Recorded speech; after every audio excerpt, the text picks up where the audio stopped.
அனைவருக்கும் அன்பு வணக்கம்.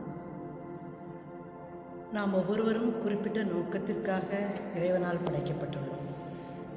இந்த நோக்கம் என்ன என்பதை அறிவதற்கு நமக்கு ஆழ்ந்த அமைதி தேவை. நம் அன்னையவர்கள் கூறுகிறார்கள், இறைவனோடு ஐக்கியமாவதற்கு ஒரே வழி அமைதி. நமது வாழ்க்கை என்ற ஒரு துளி பேராற்றல் என்ற கடலோடு கலக்கிறது.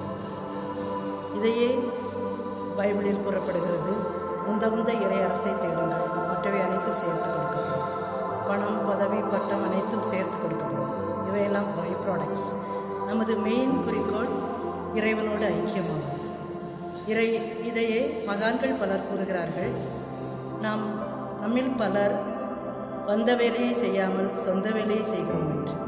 இதையே வள்ளுவர் பெருந்தகையார் கூறுகிறார், பிறவி பெருங்கடல் நீந்துவர் நீந்தார் இறைவனடி சேராதார். சிந்திப்போம் நண்பர்களே, வாழ்வை மாற்றும். நன்றி.